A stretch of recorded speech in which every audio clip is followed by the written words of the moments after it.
Yes, everybody, Russ, the West Ham Network. Hope you're safe and well. Happy bin day. Bin day in the Budden household. When your bin's done, let me know. Please hurry up, Premier League. Please hurry up. Please come back. If you're new, give it a like, give it a comment, give it a share, give it a subscribe.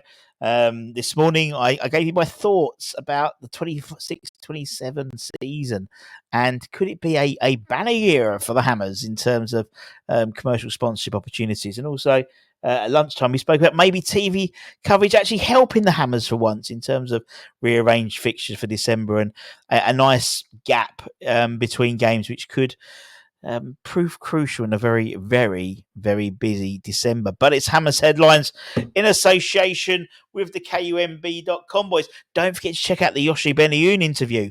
If you haven't seen it, rave reviews, 5 stars from The Guardian. We'll talk about The Guardian in a minute, actually. Yeah, great interview. About an hour with Yoshi, someone you don't hear from at all, and some fantastic stories. And the man just loves the club. So warms the cockles of your heart. And obviously, he scored a good goal against Spurs anyway. We're going to talk about Spurs in a minute. But let's talk money. So before you blink, it's going to be the January transfer window. And, we were led to believe that there might not be money available in the pot for the Hammers, but that might not be the case. West Ham apparently have the financial capacity to spend more again in January if Mr.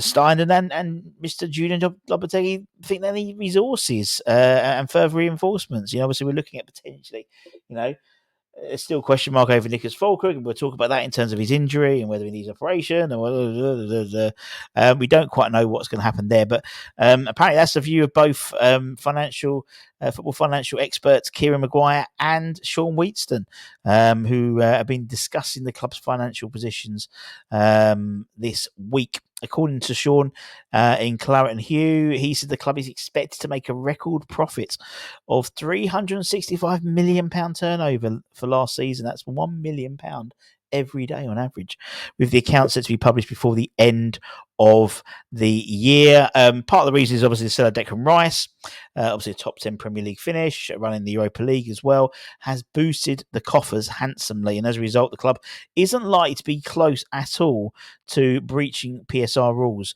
despite spending over £155 million on transfers last summer.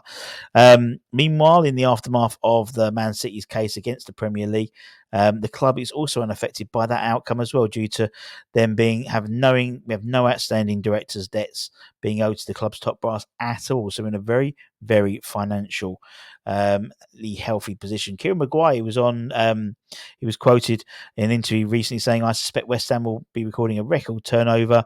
There's certainly scope to increase that, and there's no concerns with regards to even if assume that the wages have gone up modestly and West Ham have kept tight control over wages." So putting all things together, I think there's certainly scope to spend more money. We did see that, of course, in the summer, and it'll be interesting to see what the club strategy is coming into the January transfer window. Notoriously, January is a bit quiet, but we've seen, when a good signing comes in January, it just boosts the squad a bit. It just boosts morale, boosts the fan morale as well. And I think potentially, based on the severity of the Nicholas Fulkrug injury, we could be looking to bring in another striker. You got to think also, as I said, and I did a show about this a couple of weeks ago, we've got 5 players, senior players, who are going to be out of contract come the end of the summer. Fabianski, Cresswell, Soufal, Antonio and Danny Ings. So looking at bringing in people now, potentially, knowing they've got 6 months to sort of, blend into the squad, could be a useful activity. But apparently there could be money available. So we'll see. Let's look ahead to our cup final against Spurs at the weekend. Now, from an injury perspective, in terms of West Ham, the only real sort of significant potential injury is, and actually the only player we've got injured, I think, potentially at all, is Nicholas Fulkrug.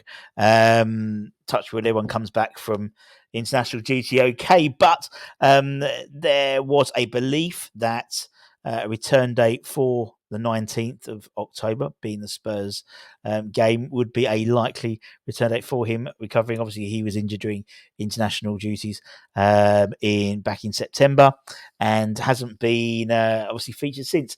A 25% chance, according to the Premier League injuries. But there is a little bit of confusion in terms of our North London friends, in terms of who's going to be available for them. They have 3 injury doubts. In terms of the most likely person not featuring, Richarlison, that's been pushed back now. I think it was a calf injury, calf shin heel injury, it says on the website. His return date has been put back until the 3rd of November.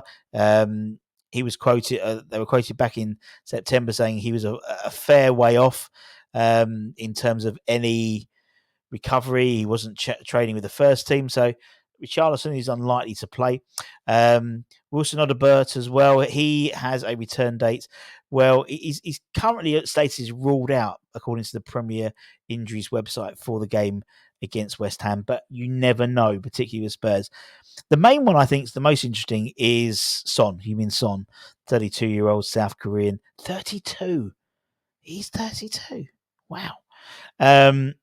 Now, according to some reports and an Instagram post he had the other day, he said, back soon.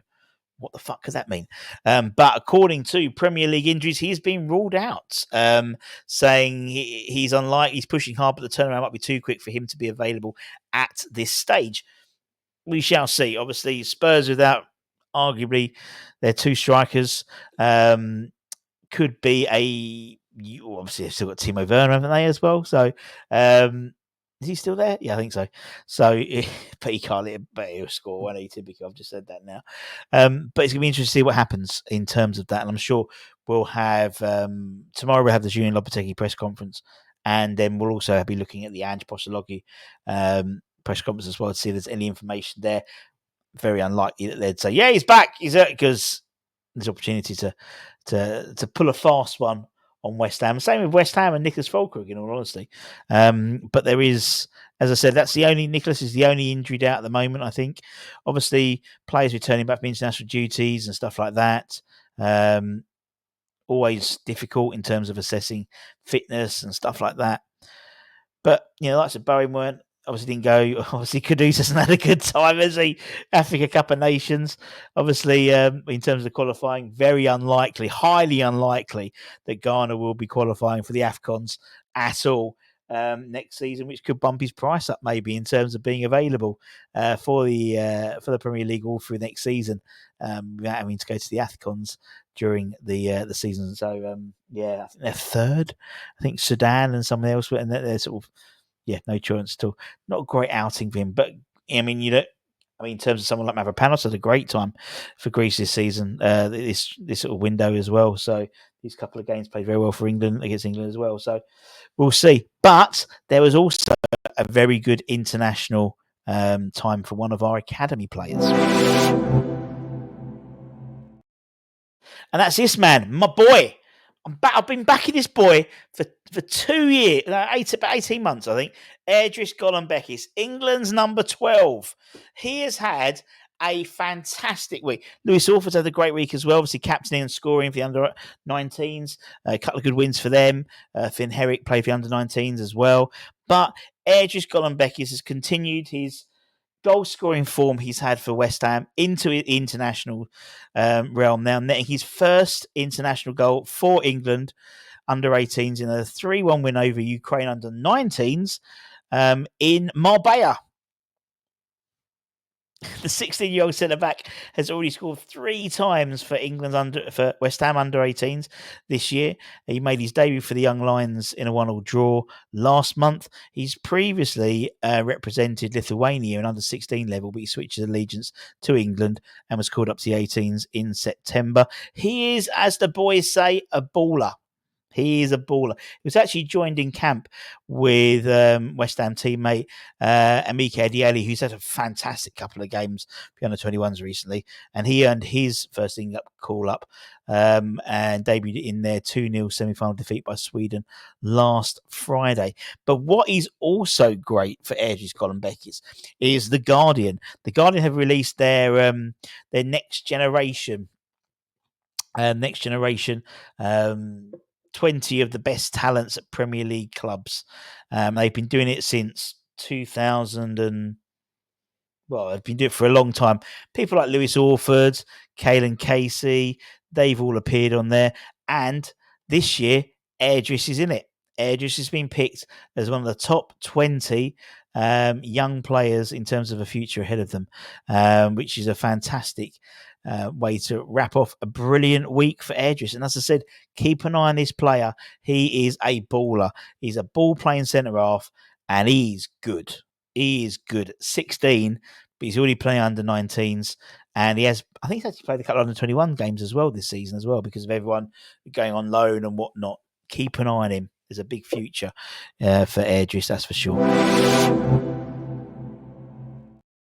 And that's it, my friends. Thank you very, very much for your time as always. Please, if you haven't, I urge you to take the phone off the hook if you still do that nowadays. If you've got a landline, spend an hour in a dark room watching me and Anton talking to Yoshi Benayoun. And I tell you what, you'll come out enlightened and walking on sunshine, walking on clouds, because he is one of the nicest people. I actually think, me and Anton were saying it the other day, I think it's my most favourite interview ever. And we've interviewed some fantastic players and some really good interviews. But honestly, and it was, you rarely hear from him as well. Doesn't talk, very quiet man, but he opened up quite a lot about his time at West Ham and how much he loves the club and loves to come back to the club. Great stories about how he almost didn't sign for West Ham. He was going to sign for Bolton, and Big Sam was at Bolton, and then obviously eventually Big Sam came to West Ham and brought him on loan, so it sort of came full circle. But and obviously played in the Martin Noble testimonial as well, did old Yoshi, which is his first time back in England after he retired or something like that, he was saying. Anyway, keep an eye on that, please. And tomorrow we'll be starting really ramping up all the preview stuff ahead of the Spurs game with the Julian Lopetegui press conference, and we'll have all the starting 11 shows and watch alongs and all that type of stuff. We'll have opposition previews and you name it, we've got it. So take care, stay safe, stay warm, stay humble. Keep the faith, my friends, and come on, you bloody irons. Much love.